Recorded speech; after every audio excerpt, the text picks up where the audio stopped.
Mary Met, virtual traveller, and welcome back to Stories from Lore, a monthly podcast that explores folklore and the stories it inspires. My name is Dawn Nelson, and I am an author and professional storyteller. Today, I'm looking at the folklore behind historical tyrants. The story from Lore for this episode is my original tale of the wily fox, Lovemore Flynn. Here in the UK, the subject of murder, throughout history, has often preoccupied the nation. This has taken many forms: folktales, ballads, TV and film. And in fact, when I first started as a writer, I was writing murder mysteries in the form of a series called the Blake Hetherington Mysteries, which I was self-publishing. You can still find these 7 mysteries on Amazon if you're interested. The books I wrote fit into the cosy crime genre, and we enjoy these as shows such as Midsummer Murders or the novels of Agatha Christie. These are thought to have come about due to the post-war puzzle-solving craze, but these tales existed long before this. Before I begin to take a look at the gruesome tales of our ancestors, I think it's important to say that these stories are obviously not examples of the right or just behaviour, and so should be listened to in the cultural context they are meant. These tales serve as dire warnings and as lessons of our past, lessons which are embedded into our culture today. In fact, the eponymous story of Bluebeard, a story I will look in more detail at in a moment, has resulted in the name Bluebeard still being used as a way to refer to the modern-day serial killer. So what folklore and stories will I be looking at today for this huge subject? Well, the first story I'm going to look at is the aforementioned Bluebeard, one of the most famous stories of a murderous husband. Bluebeard was originally collected by Charles Perrault, and the story is also echoed in the Grimm brothers' story, Fitcher's Bird. Elements of the Robber Bridegroom, also from the Grimms, and Mr. Fox, collected by Joseph Jacobs, also exist within this tale, and I'll be telling that in the second half of the show, which you will be able to find over on my Patreon. What all these stories have in common, though, are the story of a daughter who is forced to marry a man with a dark history. In the case of Bluebeard, not long after she is married, she is left in Bluebeard's castle with a set of keys. She's then told that she may go wherever she wishes except one room. Well, of course, who would not become curious about this? And when she does finally let her curiosity get the better of her, well, she discovers a room full of the headless bodies of Bluebeard's previous wives. Her deception is uncovered when her husband returns and finds the key to the barred door has blood on it, and the blood cannot be removed. He is about to send her to the same fate as his previous wives when the girl asks if she may go and pray. Instead of praying, she goes to the top of the castle and calls out for her brothers, who then come and rescue her. The endings for this story vary, and ironically, in the Grimm's version, the wife saves herself. However, in Angela Carter's version, The Bloody Chamber, the wife is rescued by her pistol-touting mother. So, who do we think this Bluebeard figure may actually represent? Well, some think it may be Henry VIII. He had 6 wives after all, some of which he beheaded. He was also a tyrant, as much of history stands testimony to. But there is someone much further back in history, and far worse in their deeds, whom this story is thought to relate to, and his name is Conomor the Cursed.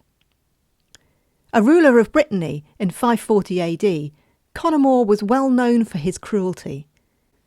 He lived in a fortress on the banks of the river Blavet, which, before a dam was built, was a raging and thunderous torrent. It was said that up until about 150 years ago, that this fortress was so feared that anyone who walked by it made the sign of a cross as they did. This was a time when warlords squabbled and the land was still covered with thick forest, but this folkloric figure's deeds were so heinous that his reputation is thought to have entered the records in the form of stories. This figure has endured the test of time.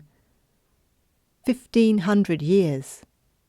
He was rumoured to be a werewolf and even a spectral ferryman crossing the Breton River, but most famously, he was thought to be the man that inspired the tale of Bluebeard, as collected by Charles Perrault.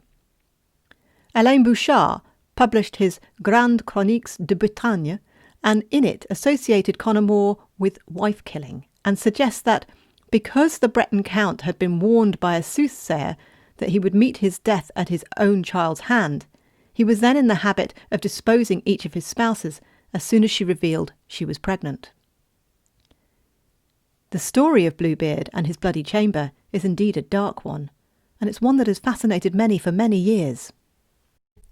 The symbolism within it, the characters and their motivation, and of course the historical theories behind this story all make it extremely intriguing. So it's not surprising that I've created my own version of this story. The story I'm about to tell you is called Lovemore Flynn, and is most definitely a Bluebeard tale.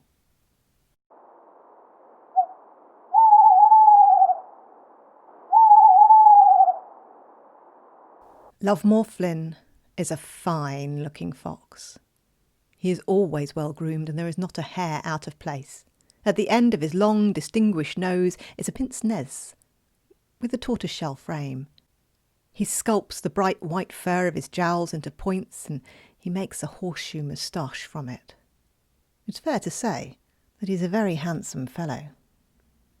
Lovemore is a late riser, a man of leisure. On nightly prowls he wears a fine grey coat and melts into the half-light of the evening. With an air of infinite superiority he stalks the fields and hedgerows, where smaller creatures cower. But this has not always been the case. There was a time when Lovemore had shown compassion for his smaller neighbours. Now, with many acquaintances and few friends, Lovemore is a solitary man. In the neighbouring fields lives the Colonel, an old badger, with a set to run.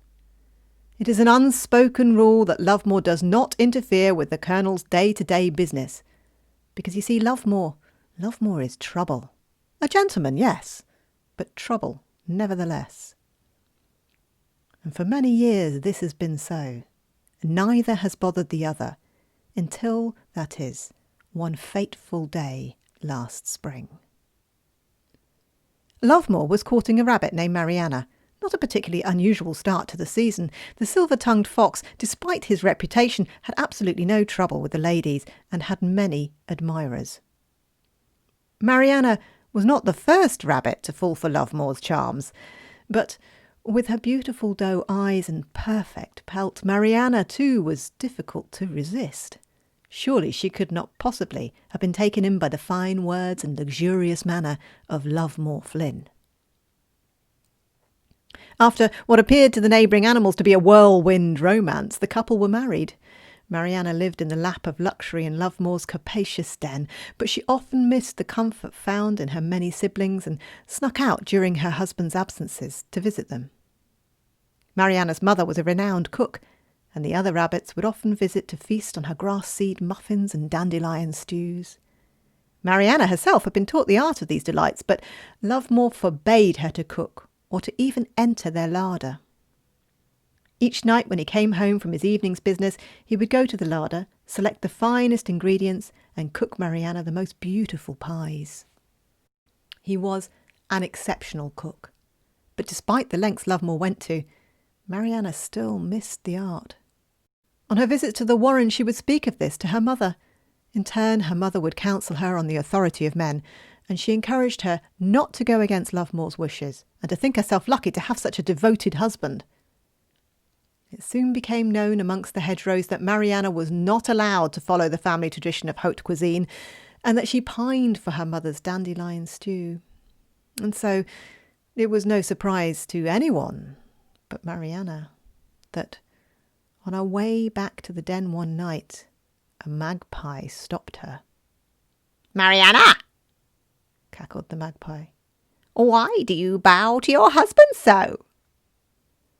Startled, for it was a dark night and he was a dark bird, Mariana stopped in her tracks and thought a while.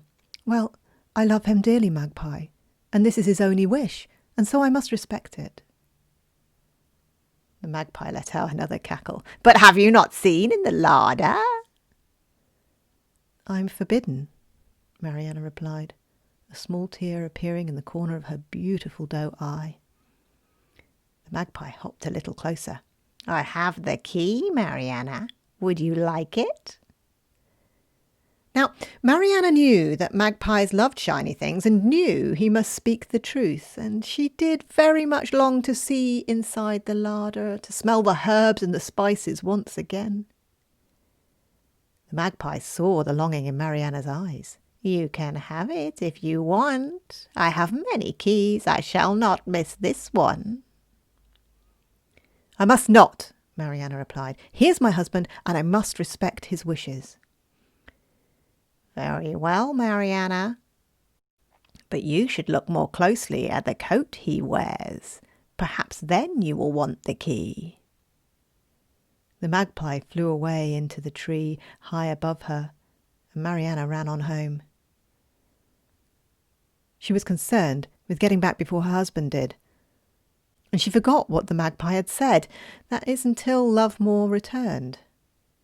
"Good evening, my darling," Lovemore announced on his arrival, and as he spoke he removed the grey hunting cloak and placed it on the end of their oak bed.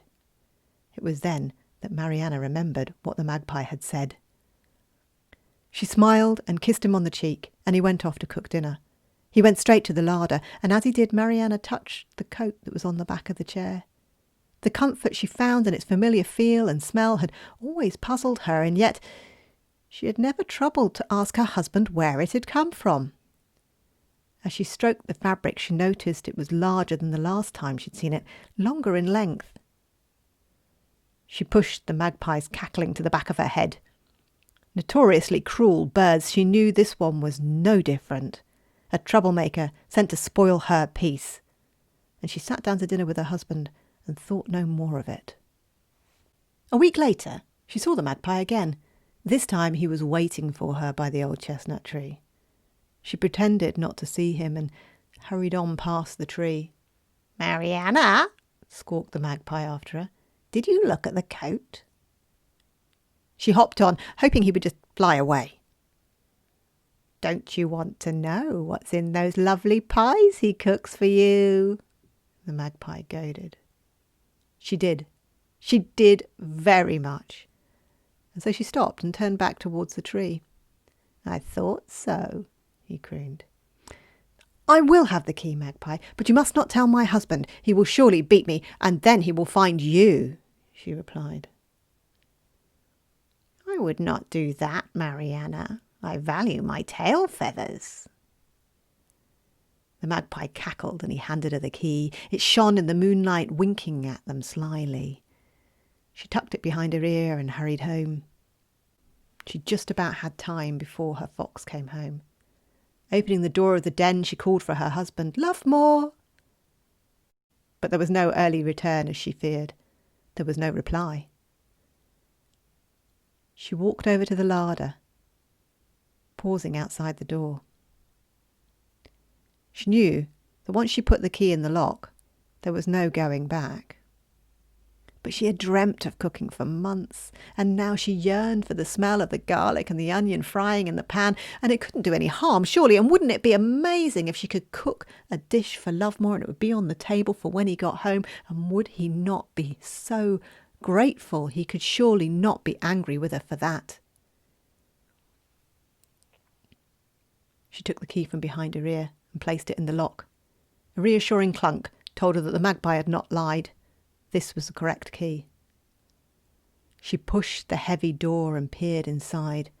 The smell that hit her was intoxicating, and instinctively she leaned back and closed the door again quickly. But she had to look. She wanted to know what it was that Lovemore was using to cook with. It did not smell as the delicious meals tasted. Closing her eyes, she pushed the door wide open in one quick movement, and she opened her eyes again. Terror gripped Mariana as her gaze fell upon the contents. From floor to ceiling was a mass of tiny, grey, lifeless bodies. And now she recognised the smell. Slamming the door shut, she locked it behind her. A sick feeling began to rise in her stomach, and she wished with all her heart that she'd never listened to that magpie. How could Lovemore do this? Now what would become of her? Marianne looked at the clock. She should still have time before Lovemore returned, and a plan started to form in her head. He must not find out. She had to get away. But she couldn't leave immediately, because he would come home and expect her to be there, and he'd know what had happened. No, she needed a proper head start. And she couldn't run to the safety of her mother's. That would endanger the whole warren. So she needed to get far, far away and quickly. She dove under the bed and started to dig a hole. On his way home from his nightly jaunt, Lovemore's thoughts turned to his wife, and how content he was with his life. His coat ruffled in the wind, and he drew it a little closer. His creation was almost long enough to keep the elements out completely, but it was taking him a little bit longer to complete. He was painfully aware of the precious nature of his marriage and the fine line he trod every night. She was a good woman, and he was very much in love with her, but a fox couldn't change his ways forever. Since marrying Mariana, he'd had to hunt in a different area. After all, she might notice her relatives disappearing, but losses from other warrens, well, they might be noticed, but they wouldn't be traced back to him. She would surely leave him if she knew, and he could not let that happen. "Lovemore!" came a bellow, interrupting his thoughts. Lovemore stood stock still. It was a familiar voice coming from the velvety black night. "Colonel," Lovemore replied, and how are you this fine night?" "Disturbed, Lovemore, disturbed, and I don't like to be disturbed. I thought we had an agreement," the colonel barked. "But we do, Colonel. Now tell me, what's troubling you?" "Your digging, sir. It is impinging on my set, and I can't have it, I tell you." "Digging, Colonel? I assure you I have not been digging." "Then who has been digging for the last hour? Because someone is, and there's loose earth in the east tunnel, and someone has taken my valerian root chandelier." "It's not me, Colonel. But if anybody has been rearranging my den, I'll be sure to find out who it is and give them a piece of my mind." "Very well, you see to it then, because I cannot have disturbances, Lovemore. I simply will not tolerate it." With that, the colonel disappeared into the night, with only a slight snuffle as he went. Lovemore drew his coat tighter again and continued on his way home. He was really confused. It couldn't be Mariana. She knew not to dig in that direction, surely. Back at the den, Mariana became aware of the time, and she knew her husband would be home very soon. She'd managed to dig out the valerian root that she needed to put in Lovemore's food in order for him to sleep, so that she could get away into the night. She pushed a beech leaf rug into place over the dirt to disguise her work. She had just got the rug in place when the door closed behind Lovemore. "Good evening, my darling," called Lovemore as Mariana emerged from the bedroom. "Are you hungry, my dear? Shall I cook for us?" Now that Mariana knew what was in the larder, she found it hard to muster the enthusiasm for her dinner. But she smiled through her teeth. "Of course, dear." As Lovemore passed the bedroom to enter the kitchen, he noticed the rug had been moved. "And what have you been doing on this fine night, my dear?" he smiled. Oh, just tidying up," replied Mariana. "But you know I like things just so." Lovemore slipped past Mariana and into the bedroom. "This rug is out of place." "But don't you think it looks better there, dear?" Mariana proffered, holding her breath as her husband leaned down to tend to the mat. "No, I don't," came the reply, and as he stood up from pulling back the mat, he felt dirt on his paw. "Your standards are slipping, dear," he said. And then he remembered the colonel's complaints, and he took her paws in his and saw the dirt under her nails. "Have you been digging?" Mariana was silent. She looked up at her husband, and her eyes grew wide. He reached down to stroke her ears, and as he did, his paw fell upon the key.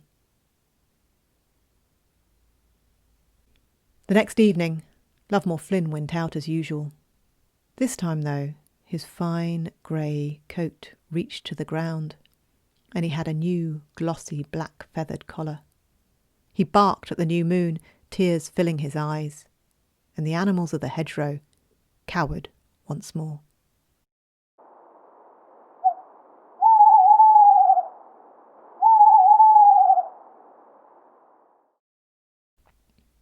hope you've enjoyed this episode. You can find an extended version of this episode featuring a look at some of the collectors of these gruesome tales, Charles Perrault, the Grimm brothers and Joseph Jacobs, and my retelling of Joseph Jacobs' Mr. Fox across on my Patreon, Rewild Yourself Through Story.